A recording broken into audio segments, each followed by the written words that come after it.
At exactly 11:40 p.m. on New Year's Eve, a chicken stood up and started dancing. Not flapping, not struggling, dancing.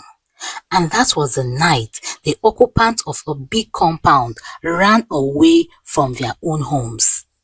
Listen to this intriguing African tale. Once upon a time, in the lively compound of Oluwa Junction, everybody knew Sam.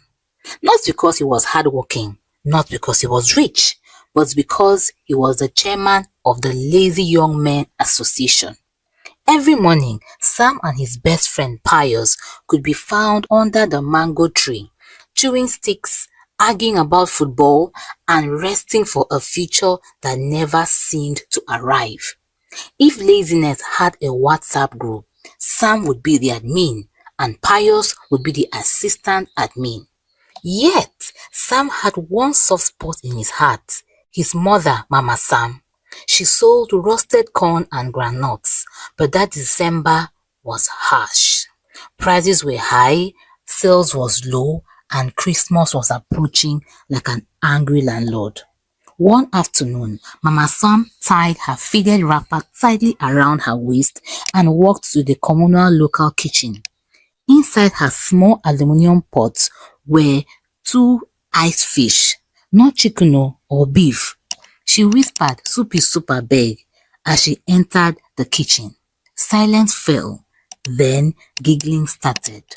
One woman sniffed loudly. Who is cooking ocean breeze today?" Another laughed. "Is this Christmas soup or fasting soup?" Mama Sam placed her pot on the fire.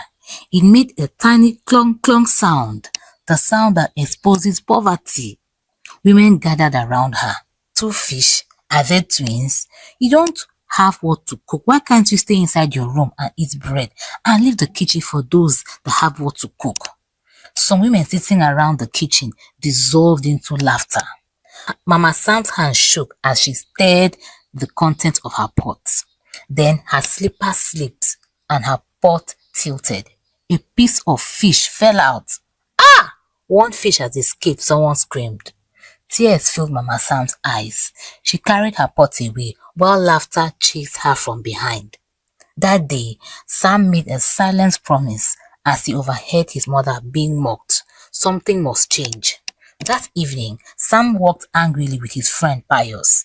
Then he saw it, a big fat chicken, some money, and 2 bottles of Fanta.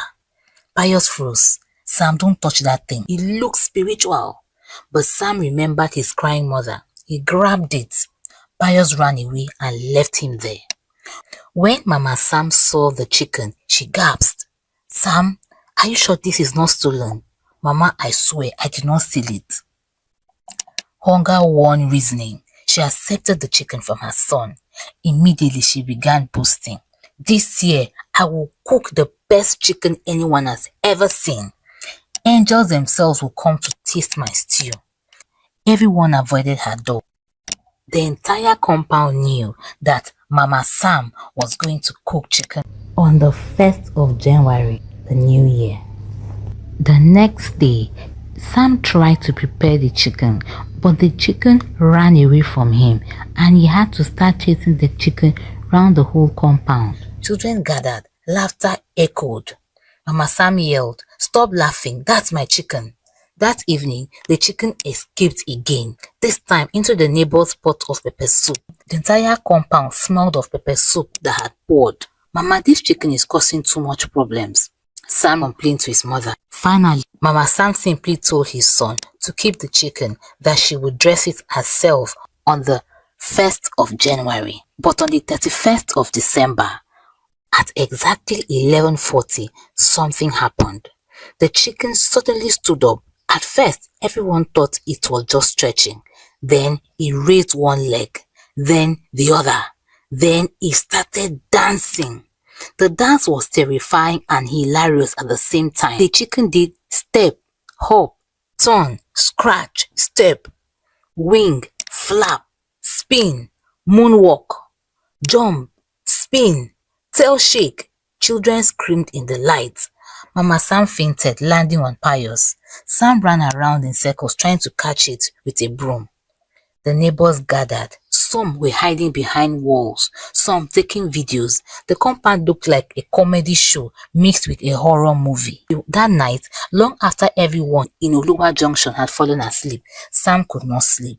The chicken was in its cage, but he could swear it was looking at him directly. It blinked slowly, too slowly.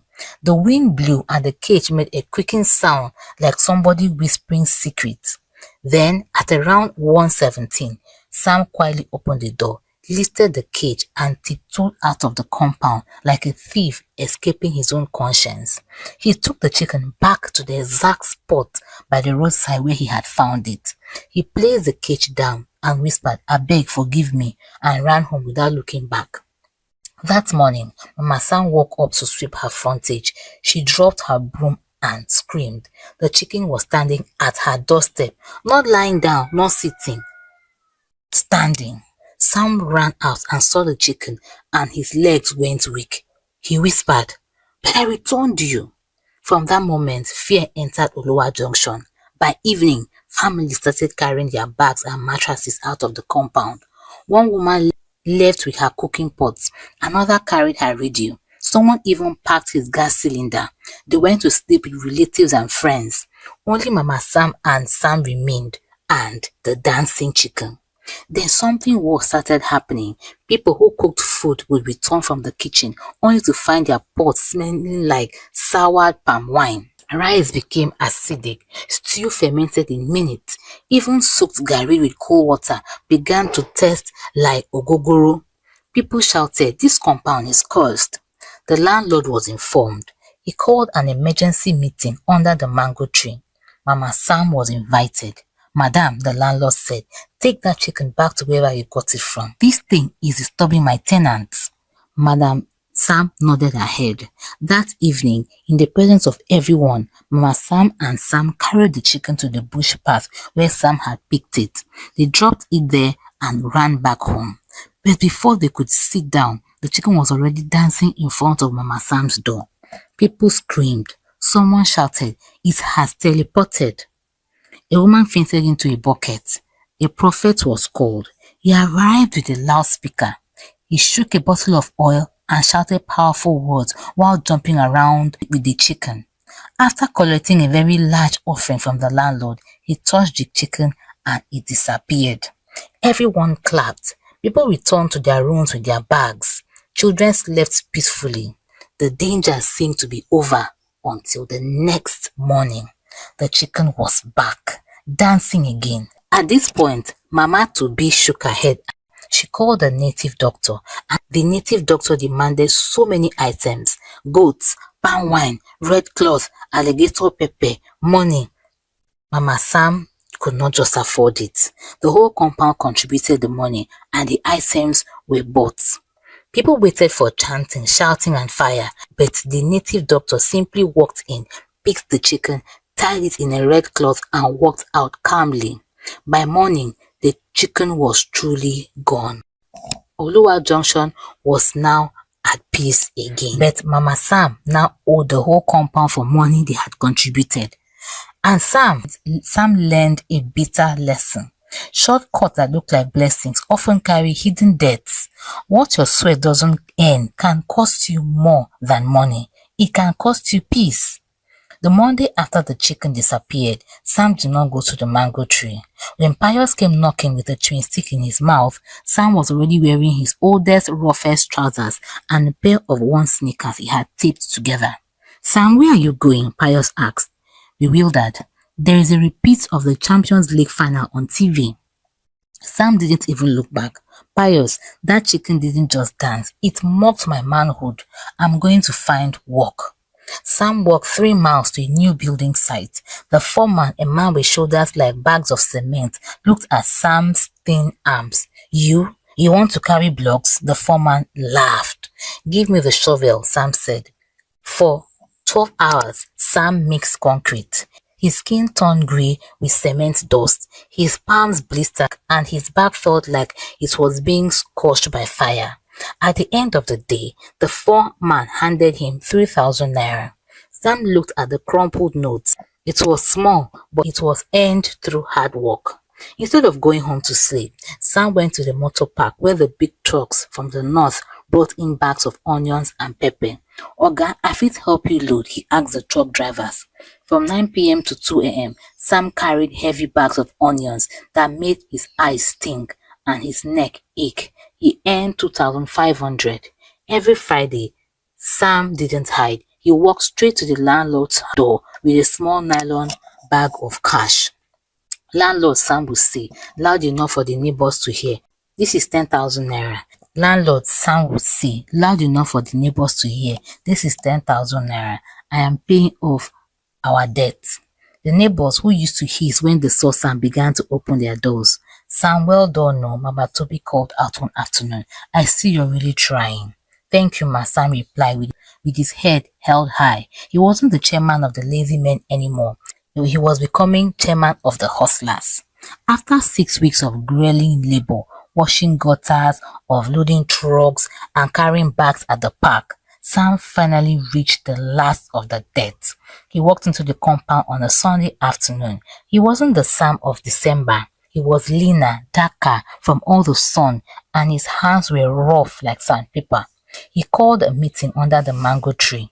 "I have paid everyone back," Sam announced, placing the final balance on the table. "The death of the dancing chicken is over." Pius stood up to cheer, but Sam raised his hands. "And one more thing, Mama, please come." He handed Mama Sam a brand new heavy aluminum pot, much bigger than the one that made the clunk clunk sound. Inside the pot wasn't a stolen chicken or a twin fish. It was a receipt for a whole goat he had prepared for at the market. "This one," Sam said firmly, "was bought with sweat. It will not dance, and it will only be eaten." The compound erupted in cheers. That night, for the first time in months, Sam slept a deep, heavy sleep. No creaking cages, no whispering winds, no dancing chickens, just the peace of a man who owed nobody a kobo. In Oluwa Junction, they still tell the story of the dancing chicken, but they also tell the story of Sam, the man who was once a lazy man but became the person who worked so hard he made his mother and the people around him proud. If you enjoyed this story, please give me a thumbs up, subscribe to this channel if you haven't. I share intriguing African folktales here on this channel. Thank you so much for watching. See you in the next one.